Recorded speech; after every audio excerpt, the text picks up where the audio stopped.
सेलवासा में आज सोमवार 18 जनवरी से सेकेंडरी और हायर सेकेंडरी पाठशाला को शुरू किया गया है, जिसमें केंद्र से एसओपी के अनुसार व्यवस्था कर शैक्षणिक विभाग द्वारा पाठशाला को शुरू किया गया है, जिसमें तमाम शिक्षकों और स्टाफ का आरटी-पीसीआर टेस्ट भी किया गया था। स्वास्थ्य विभाग द्वारा शाला के संचालकों और एमटीएस को डिसइंफेक्शन की ट्रेनिंग भी दी गई थी।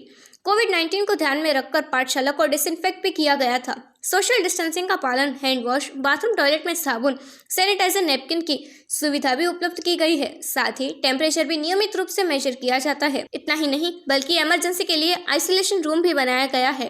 साथ ही पाठशाला के संचालकों लगातार स्वास्थ्य विभाग के संपर्क में रहकर काम कर रहे हैं।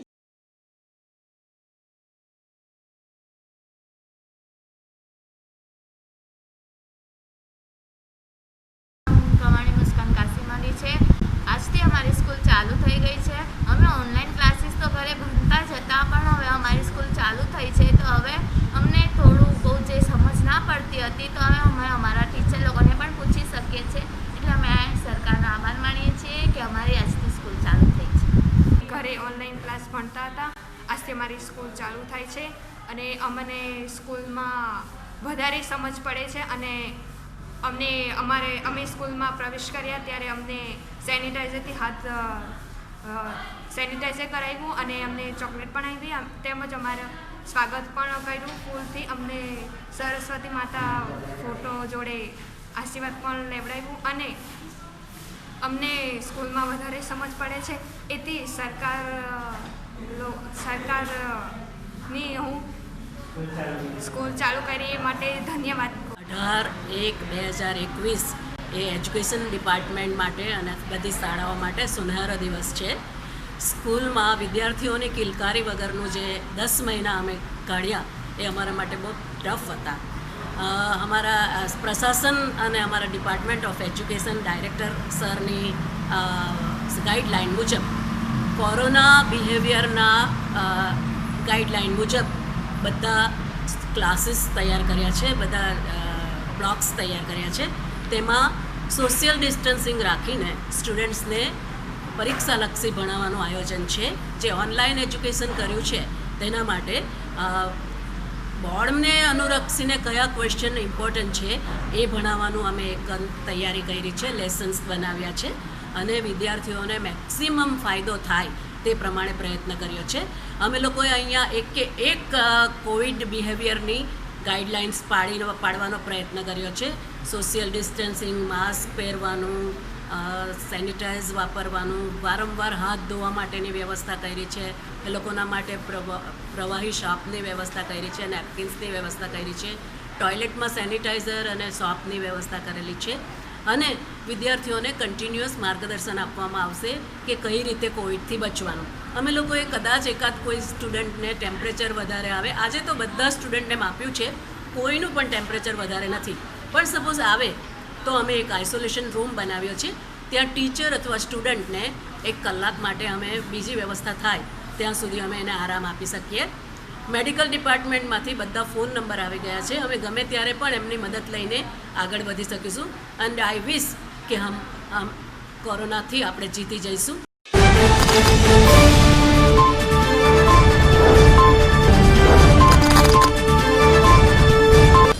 पारडी में श्री राम चौक विस्तार में आज रोज विश्व हिंदू परिषद के राष्ट्रीय स्वयंसेवकों संघ बजरंग दल और तहसील स्थानिक हिंदू संगठनों द्वारा श्री राम जन्मभूमि तीर्थ क्षेत्र कार्यालय पारडी तहसील का उद्घाटन पारडी धारासभ्य के हाथों से किया गया था।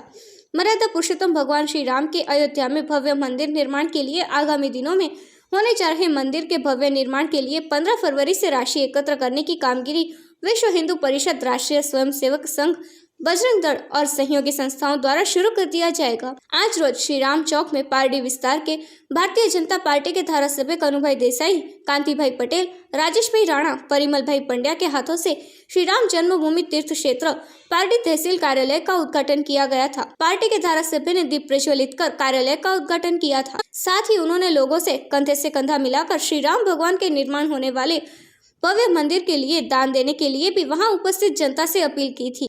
आज रोज कल्पेश भाई भक्ते ने सर्वप्रथम चेक मंदिर में अर्पण के लिए 11,000 रुपए का चेक अर्पण किया था, जिसको स्वीकार भी किया गया था। वलसाड़ जिला विश्व हिंदू परिषद प्रमुख राकेश राणा के साथ पार्टी तहसील विश्व हिंदू परिषद के प्रमुख नेहुल अमित कृणाल पटेल, साथ ही कार्यकर्ता पारडी पालिका प्रमुख हसुभाई राठौड़, भारतीय जनता पार्टी के अग्रणी राजेश पटेल, देवेन शाह, साथ ही वलसाड़ जिला विश्व हिंदू परिषद के मुख्य राकेश राणा के साथ पार्टी तहसील के विश्व हिंदू परिषद के प्रमुख नेहुल अमित कृणाल पटेल, साथ ही कार्यकर्ता पार्टी पालिका प्रमुख हसुभाई राठौड़, भारतीय जनता पार्टी के अग्रणी राजेश पटेल, देवेन शाह के साथ बड़ी संख्या में कार्यकर्ता उपस्थित रहे थे। 1 फरवरी से 15 फरवरी तक तहसील के तमाम गांवों के घर घर जाकर धनराशि एकत्र करने का कार्यकर्ताओं ने निश्चय किया है। श्री राम जन्मभूमि निधि समर्पण समिति वलसाड जिल्लाની બની છે, તે જ રીતે પાટડી તાલુકા અને નગરની પણ બની છે। તો તેના માટે આજે એક કાર્યાલયનું ઉદ્ઘાટન કરવામાં આવ્યું હતું, જેથી કરીને મધ્યસ્થ કાર્યાલય બને અને અહીંથી બધે ગામે ગામ સ્વયંસેવકોની જે સમિતિ છે તે દરેક ઘર સુધી પહોંચી શકે તેની યોજના બની છે। કઈ દેશથી આપણે ગામે ગામ ઘરે ઘરે પહોંચવાના છે? 1 ફેબ્રુઆરીથી 15 ફેબ્રુઆરી સુધી ઘર ઘરનો જનસંપર્ક રહેશે। લોકોના દિલમાં તો રામ છે જ, પણ સ્વયંસેવકો જઈને જે 500 વર્ષનો ઇતિહાસ છે, આપણા પૂર્વજોએ જે બલિદાન આપ્યું છે તે માટે એમને જાણકારી આપવામાં આવશે અને વિશેષ કહેવામાં આવશે કે આપણે નસીબદાર છીએ કે આપણે પ્રભુ રામના કાર્યમાં મંદિર બનતા જોઈ રહ્યા છે, કેમ કે આપણા વંશજોએ તો મંદિર તૂટતા જોયા છે। તો આપણે એક સુખદ કહેવાય કે આપણે સૌ મંદિર નિર્માણ થતા જોઈ રહ્યા છે। ગૌરવની વાત છે કે જે કારસેવામાં અમે ગયેલા 1990ની અંદર, જ્યારે વિરુદ્ધની વિચારધારાવાળી સરકાર હતી, મુલાયમસિંહની સરકાર હતી, અને અમે અહીંયાથી સુરતથી તાપ્તી ગંગા એક્સપ્રેસ દ્વારા ત્યાં પ્રયાગરાજ અલ્હાબાદ ત્યાં પહોંચ્યા પહેલાં, અને લગભગ એ જ સ્ટેશન ઉપર 800 લોકોની જ્યારે ધરપકડ કરવામાં આવી, પણ અમે બધા ત્યાંથી નીકળી ગયા અને કદાચ બધા જૂના જે લોકો છે સ્વયંસેવકો ઓળખતા જ હશે, શ્રી રમાશંકરભાઈ મૌર્ય અહીંયા જે હતા, એમની સાથે પછી એ ત્યાં ઉત્તર પ્રદેશના સ્થાનિક એટલે એમને માર્ગદર્શનમાં અમે એમના સાથે રહ્યા અને પછી આગળ અમે અમારા રીતે ગયા। અલગ અલગ જગ્યાએ ક્યાંક છૂટા પડી ગયા, પાછા કંઈક ભેગા થયા। એક જગ્યાએ કાંતિભાઈને લખનૌમાં બસમાંથી ઉતારી પાડ્યા, અમને અમેઠીમાંથી ઉતારી પાડ્યા, પણ એમ કરીને પાછા એક સ્થાન ઉપર ભેગા થતાં થતાં અમે 30મી તારીખ સુધીમાં અયોધ્યા પહોંચેલા।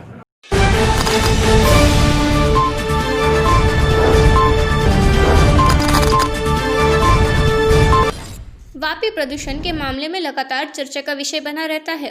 वापी गुंजन विस्तार में एयर मॉनिटरिंग सिस्टम कार्यरत करने अनेक रजूआत भूतकाल में की गई थी, जिससे कि कुछ ही महीने पहले वापी रामलीला के मैदान में नोटिफाइड जेपीसीबी वीआईए के पदाधिकारियों की उपस्थिति में एयर मॉनिटरिंग सिस्टम कार्यरत किया गया था, जिससे कि रास्ते से गुजर रहे लोग भी हवामान प्रदूषण अंतर्गत जानकारी प्राप्त कर सकते थे। मगर इस सिस्टम के कार्यरत होने के गिनती के कुछ ही दिनों के बाद उसकी तोड़फोड़ कर देते मामला पुलिस मथक तक पहुंच गया था। यह सिस्टम महंगी होने के कारण इसे पुनः कार्यरत करने की जिम्मेदार विभाग के अधिकारी एक दूसरे पर डाल रहे हैं, जिसकी वजह से एयर मॉनिटरिंग सिस्टम अब तक कार्यरत नहीं हुआ है। वापी नोटिफाइड एरिया में अंबाई माता मंदिर की बाजू में रामलीला मैदान में आ एयर मॉनिटरिंग सिस्टम लगाड़वामां आवेल हतुं के हवामां जे कंपनीओ द्वारा पोल्यूशन फैलाववामां आवे छे ए पोल्यूशन रीडिंग एटले एनो केटलुं पोल्यूशन फैलायुं छे के हवामां ए प्रमाणे जोवानुं एक मीटर हतुं, परंतु ए कोई असामाजिक तत्व द्वारा तोड़ी नाखवामां आवेल हतुं अने आशरे 1 वर्षनी उपर थई गयुं छे, परंतु जीपीसीपी द्वारा के नोटिफाइड द्वारा एने रिपेर करवामां के पाछो અહીં લગાડવામાં આવ્યું નથી। અને જ્યારે પણ હોય तो आ वापी नगरपालिकाનો विस्तार है અને બાજુમાં नोटिफाइड एरियानी वस्ती है। हजारों संख्या में अहीं वस्ती आवेली है। लोकोने जाननो जोखम है कि कंपनी एकदम अड़ीने आवेली है, जेथी हवामां पोल्यूशन थाय छे अने ચોમાસામાં હોય કે શિયાળામાં હોય એ એર પોલ્યુશનથી લોકોને સ્વાસ્થ્યને હાનિ થાય છે। એના કારણે આ જનતાના ભલાઈ માટે તંત્રએ કંઈ કરવું જોઈએ, પરંતુ અહીંયા ઘોર બેદરકારી દેખાઈ રહ્યું છે અને આ અંદાજે 1.25 વર્ષથી આ નહીં લગાવવામાં આવ્યું એનો મતલબ કંઈ ને કંઈ આમાં ગંધ આવી રહી છે અને લોકચર્ચા પણ ચાલી રહી છે કે આ માત્ર ને માત્ર કંપનીઓને છારવા માટે જ આ મોનિટરિંગ લગાવતા નથી। મારે જનતા વતી એક મેસેજ આપવો છે કે સ્થાનિક ધારાસભ્ય છે કનુભાઈ દેસાઈ અને વલસાડ જિલ્લા સાંસદ સભ્ય ડૉક્ટર કેસી સાહેબને પણ વિનંતી કરું કે આને તાત્કાલિક અસરથી ચાલુ કરાવવું જોઈએ અને ગંભીરતાથી આને લઈને જે પણ આ તત્વો દ્વારા કરવામાં આવે છે એના પર કાર્યવાહી થાય અને જલ્દમાં જલ્દ આ ગુજરાત પોલ્યુશન કંટ્રોલ બોર્ડ કે નોટિફાઈડને આ સૂચન કરીને તાત્કાલિક અસરથી ચાલુ કરાવે એવી લોકચર્ચામાં માંગ કરું છું.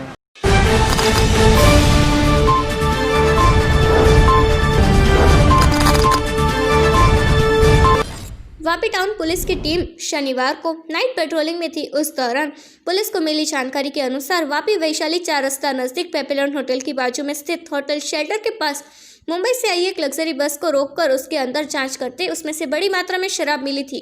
पुलिस ने अंदर बैठे 40 पैसेंजरों को बाहर निकालकर बस ड्राइवर और क्लीनर सहित कुल 5 आरोपियों के खिलाफ कार्यवाही शुरू कर दी है। आरोपी मुंबई से बड़ी मात्रा में शराब भरकर पालनपुर विस्तार में कोई बूटलेगरों को दे रहे थे, ऐसी जानकारी प्राप्त हो रही है। मगर ये लोग पिछले कितने समय से शराब की हेराफेरी कर रहे थे ये तो पुलिस पूछताछ के बाद ही बाहर आएगा। हाल तो पुलिस ने आरोपी सादिक, अशोक रावल, इम्तियाज मोहम्मद, रहमान मुस्तफ़ा और रेशमा शंकर प्रजापति के खिलाफ प्रोहिबिशन एक्ट के तहत गुनाह दर्ज कर आगे की कार्यवाही शुरू कर दी है।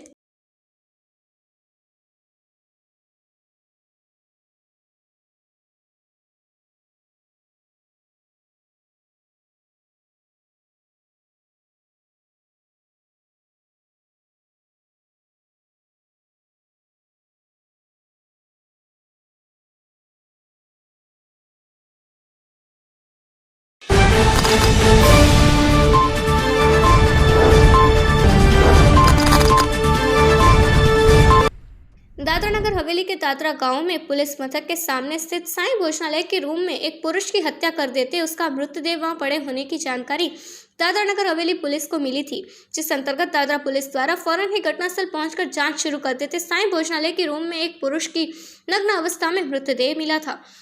पुलिस तहकीकात में पता चला है कि 50 वर्षीय पुरुष का नाम राजवीर चौधरी है और वे वापी के चांद कॉलोनी में रहने होने की जानकारी मिल रही है।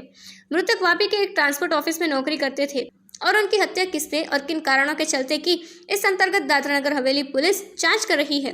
उल्लेखनीय बात तो ये है कि जिस रूम में मृतदेह मिला था उसी रूम में शराब के खाली टीन भी मिले थे। साथ ही मृतदेह के मुंह और छाती पर धारदार हथियारों से वार भी किया गया था, जिस अंतर्गत पुलिस इसी दिशा में आगे की कार्यवाही कर रही है।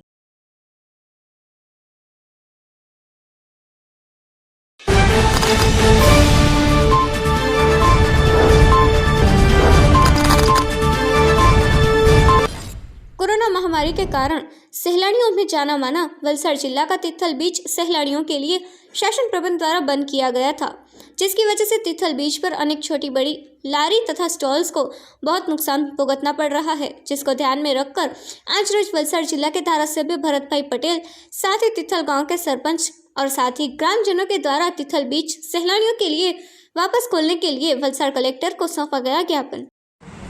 आज अपना जिल्लाना समाहर्ता અને કલેક્ટર શ્રી રાવલ સાહેબ પાસે આજે તિથલ બીચ પર જે આપણા રોજીરોટી માટે જે દુકાનો ચલાવે છે, લારી ગલ્લા ચલાવે છે, એમની રજૂઆત હતી મારી પાસે છે। કેમ કે સ્વાભાવિક છે કલેક્ટર સાહેબે અને સરકારની ગાઈડલાઈન મુજબ કે સરકારે જાહેરનામું બહાર પાડીને સરકારે આદેશ આપેલ છે કે કલેક્ટરે આદેશ આપેલ છે કે કોવિડ-19 અને કોરોના વાયરસને ધ્યાનમાં લઈને તિથલ બીચ તમે જાણો છો લોકડાઉનમાં પણ બંધ કરેલો છે। હમણાં બી વાયરસના થોડો ગંભીરતાને ધ્યાનમાં લઈને સાહેબે બંધ કરાવેલ છે કલેક્ટરશ્રીએ। હવે વાત મુદ્દો તારા તિથલના જે રહેવાસીઓ છે એ લોકો ફક્ત ને ફક્ત રોજી ને રોજગારનું એક સાધન હોય તો આ તિથલ બીચ પર પાવવડા, સિંગ ચણા એ લારી ચલાવીને રોજીરોટીનો નિર્વાહ કરતા હોય છે। એટલે સ્વાભાવિક છે એ લોકોની રજૂઆત છે મારે કે અમને ઘણા સમયથી બીજી કોઈ રોજીરોટીનો આશરો નથી, અમને આ લારી ગલ્લા ચલાવવાની પરમિશન આપો। અને એમણે મને આવેદનપત્ર આપ્યું છે અમે કોવિડ-19 દરેક નિયમોનું પાલન કરીશું, સરકાર જે કહેશે તે પ્રમાણે અમે કરીશું, ગાઈડલાઇન સંપૂર્ણ પાલન કરીશું। એટલે મેં આવેદનપત્ર આપીને અમે ગામના સરપંચની સાથે સાહેબને રજૂઆત કરી કે સાહેબ આ રીતનું જે થોડી છૂટછાટ આપો, કેમ કે રોજીરોટીનો પ્રશ્ન છે અને કોવિડ-19ની કોરોના વાયરસની બધી ગાઈડલાઇનનું લારી ગલ્લાવાળા પાલન કરશે અને ભવિષ્યમાં નહીં પાલન કરે એ બાંહેધરી બી આપી છે। ભવિષ્યમાં નહીં પાલન કરે કેમ કે સાહેબ છુપી રીતે બી એનું નિરીક્ષણ કરે છે તિથલ બીચનું। એટલે એવા પ્રશ્નો આવશે ને બંધ કરાવશે તેને મેં આ જેટી લારી ગલ્લાવાળા અમે જાગૃત કરીશું. અને બુધવારે અમે બધા લારી ગલ્લાવાળાની 5 વાગે સાંજના મિટિંગ રાખી છે. બધાને સાહેબે જે સૂચના આપી છે, સરકારે જે સૂચના આપી છે, બધાને રોજીરોટી જે મેળવતા છે બધાને અમે જણાવીશું. તમે કોવિડ-19 નિયમોનું પાલન નહીં કરશો તો કોઈ પણ લારી ચાલવા દેશે નહીં. આ ગાઈડલાઇન મુજબ કામગીરી તમારે કરવાની રહેશે. એ અમે સરપંચ હાથે અને અહીંના જાગૃત માણસો હાથે અમે બધાને માહિતગાર આપીશું. એટલે સાહેબે સંમતિ આપી છે, 16 તારીખ આવતીકાલથી ખોલવાની મંજૂરી આપી છે. એટલે દરેકને મારે ખાસ તીર્થના માણસોને વિનંતી છે અને હું જઈને પર્સનલી જઈને જાહેર સભામાં વિનંતી કરવાનો છું સરપંચ સાથે. એટલે આ બાબતે સાહેબનો પણ આભાર માનીએ અને સરકારનો આપણે માનીએ, કેમ કે કોવિડ-19ની બીમારી તો છે જ, સાથે આ રોજીરોટીને લોકોની જિંદગીનો પણ ધ્યાન રાખવું પડે. સરકાર બધી જ કાળજી રાખતી છે અને સરકાર પગલાં એટલામાં લે છે કે કોઈ કોવિડ-19, કેમ કે સુરત બીચ પર અનેક સહેલાણીઓ આવે છે, વલસાડ જિલ્લાના નહીં, સુરતના, બોમ્બેના, અમદાવાદના બધા આવે છે. ટીટલ બીચ એવો છે, સરકારે ડેવલપ કર્યો છે. પણ આમાં કોવિડ-19થી લોકો બચી જાય એ હેતુસર સરકારે બંધ કરાવેલો છે, કલેક્ટરસે બંધ કરાવેલો છે. પણ નિયમની રહીને, મર્યાદામાં રહીને લોકો ચલાવે એમાં સરકાર, કલેક્ટર સાહેબે થોડી છૂટછાટ આપી છે. એનું અમે પાલન કરાવવા અને કરવા માટે દરેકને દબાણ કરીશું અને એ બાબતની સૂચના.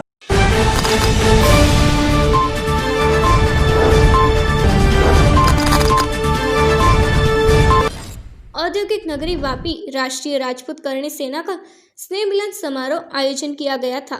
राष्ट्रीय राजपूत करणी सेना के राष्ट्रीय प्रमुख सुखदेव सिंह गोगामणी और गुजरात प्रमुख राज शेखावत उपस्थित रहे थे। इस स्नेह मिलन समारोह में करणी सेना वापी उपरांत समग्र वलसाड़ जिला और पड़ोसी राज्य संघ प्रदेश दमन और दादरा नगर हवेली के करणी सेना के अग्रणी और कार्यकर्ता बड़ी संख्या में उपस्थित रहे थे। जो कि करणी सेना के इस कार्यक्रम में उपस्थित अनेक कार्यकर्ता बिना मास्क देखे गए थे। करणी सेना के कार्यक्रम में प्रथम बार वापी से राष्ट्रीय प्रमुख सुखदेव सिंह गोगामणी का वलसाड़ जिला के करणी सेना द्वारा कार्यक्रम में करणी सेना के आगामी कार्यक्रमों के अंतर्गत अग्रणी और कार्यकर्ताओं को मार्गदर्शन दिया था। कनक सिंह जी और भूपेंद्र सिंह जी सोलंकी साहब से निवेदन करूंगा। હિન્દુ ધર્મને લક્ષીને કંઈક ખોટું બતાવવામાં આવ્યું છે તો હું મારી ટીમને આદેશિત કરું છું કે એ એકવાર એને હોમવર્ક કરી લે અને જો જરૂર પડશે તો કરણી સેના એના વિરોધમાં પણ ઉતરશે. અને હું એક વસ્તુ કહેવા માગું છું કેન્દ્ર સરકારને છે કે આ જે વેબ સિરીઝો ચાલી રહી છે એમાં સેન્સર બોર્ડ શા માટે નથી? ભાઈ સેન્સર બોર્ડ આપણે હોવું જોઈએ. જ્યારે તમે ફિલ્મ ઇન્ડસ્ટ્રીઝમાં સેન્સર બોર્ડ રાખ્યું છે તો વેબ સિરીઝમાં કેમ સેન્સર બોર્ડ નથી? કેમ કે વેબ સિરીઝમાં જો સેન્સર બોર્ડ નહીં હોય તો એમાં અશ્લીલતા પુરસવાનું કામ ચાલુ રહેશે. એટલે આ સરકારની બ્રોડકાસ્ટિંગ જે આપણી મિનિસ્ટ્રી છે એની જિમ્મેવારી બને છે કે આ સરકારે, કેન્દ્ર સરકારે આના ઉપર સેન્સર બોર્ડ લાગુ કરી અને આવા જે દૃશ્યો છે જે સંસ્કૃતિને બદનામ કરી છે એને રોકવા માટે એમને પહેલ કરવી જોઈએ. અને જો નહીં કરે તો કરણી સેના જેમ પદ્માવતનો વિરોધ કરતી આવી છે અને જે વિરોધ કર્યો છે એ જ રીતે આવી વેબ સિરીઝનો વિરોધ કરશે અને સરકારને મજબૂર કરશે કે એના સામે એ સેન્સર બોર્ડની વ્યવસ્થા કરે. નિધિ સમર્પણનું RSSનું એક અભિયાન ચાલુ થયું છે. કરણી સેના આપણે હિન્દુ સંગઠન છે અને રામ મંદિર નિર્માણ માટે આ નિધિ સમર્પણનું કાર્ય ચાલુ થયું છે. તો આપણું સૌભાગ્યની વાત છે. અમે રાષ્ટ્રીય લેવલ ઉપર રાષ્ટ્રીય કાર્યકારિણીની અમારી બેઠક આમાં બેસવાની છે અને અમે નિર્ણય લેવાના છીએ કે આખા ભારત દેશમાં જે અમારા પ્રદેશો છે એ તમામ પ્રદેશોને અમે ઘોષણા કરવાના છીએ. પણ એ રણનીતિ કઈ રીતે થશે એ આવનારા સમયમાં આપને જાણ કરવામાં આવશે. પણ હા, અમે પોઝિટિવ છીએ અને રામ મંદિર આપણા સૌનો મંદિર છે, આપણા હિન્દુઓનો મંદિર છે. સંગઠન રાજપૂતોનો હોય કે કોઈ પણ જાતિ ધર્મનો હોય, પણ રામ મંદિર આપણી અસ્મિતાનો સવાલ છે.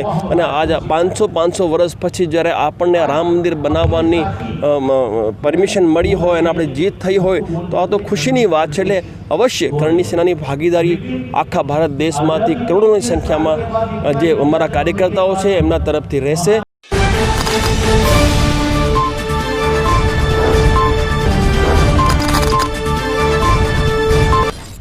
दमन के गोल्ड बीच रिसोर्ट में आज सक्षम 2021 हरित एवं स्वच्छ एनजी का उद्घाटन समारोह आयोजित किया गया था, जिसमें मुख्य अतिथि माननीय सांसद दमन एवं देव श्री लालूभाई पटेल के द्वारा प्रोग्राम की शुरुआत की गई थी तथा HPCL की तरफ से मुख्य क्षेत्रीय प्रबंध HPCL बदौर श्री विशाल शर्मा और HPCL एरिया मैनेजर दमन बने सिंह के द्वारा कार्यक्रम का आयोजन किया गया था। उद्घाटन समारोह में लगभग 30 लोगों ने भाग लिया था और तेल और गैस की बचत के बारे में जागरूकता फैलाने के लिए गैस बुक पर जनता के लिए लाइव स्ट्रीमिंग किया था। तेल और गैस को बचाने के लिए प्रतिज्ञा के साथ कार्यक्रम की शुरुआत की गई। ये जे 71 इवेंट्स को हमने आज लिया है तो उसको एक अंजाम देने का वक्त आ गया। सो आई रिक्वेस्ट आप सब मेरे साथ हैं तो एक बार जोरदार वाली तालियां हो जाए। Come on everyone.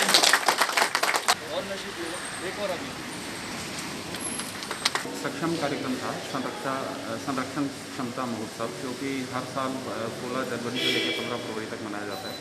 इसमें हम नागरिकों में जागरूकता फैलाते हैं कि कैसे वो तेल का संरक्षण कर सकते हैं और कैसे इस बार का जो थीम है वो है कि ग्रीन एंड क्लीन फ्यूल। तो इसके बारे में लोगों में अगले महीने तक हम जो भी कार्यक्रम करेंगे जगह जगह पेट्रोल पंप पे, ट्रांसपोर्ट हब्स के अंदर ड्राइवर्स के साथ मिलके, किसानों के साथ मिलके उनको हम बताएंगे कि कैसे वो संरक्षण कर सकते हैं और कैसे जो कम प्रदूषण करने वाले फ्यूल्स हैं उनका कैसे उपयोग कर सकते हैं। સરને બતાવ્યું છે કે તેલ ડીઝલ બચત કરી દેવાનું પોલ્યુશન થાય એના માટે ઉર્જા તરફ અમે જઈ રહ્યા છે। પૂરા ભારત દેશ વિશ્વ ઉર્જા તરફ જાઉં કે આવતા વર્ષમાં જે આ ફ્યુલની કમી પડશે ડીઝલ અને પેટ્રોલની, પછી શું કરશું? એના માટે આપણા દેશના વડાપ્રધાન શ્રી નરેન્દ્રભાઈ મોદી બી એટલી ચિંતા કરે છે। આપણે એને સહયોગ આપવો જોઈએ। ઉર્જા તરફ જઈને બાયોડીઝલ અને ઇલેક્ટ્રિકથી કાર ચાલે કે સોલરથી ચાલે એના પર આપણે વધારે ધ્યાન આપવું જોઈએ। અમારું દીવ મેં કીધું ને, દીવ 9 મેગાવોટનું અમારું સોલર સિસ્ટમ લાગી ગયેલું છે। આખું દી અમારું સોલર પેનલ પર ચાલશે। દરેકે સોલર પેનલ આપણા ઘરમાં, હોટલમાં, રેસિડન્ટમાં, સોસાયટીમાં લગાવું કે જે આપણે ઇલેક્ટ્રિક ડિપાર્ટમેન્ટ આપી શકીએ એ આપણને એમાંથી વળતર બી આપે પાછું। તો આપણે ઉર્જા તરફ જવાની ઘણી જરૂર છે। Thank you.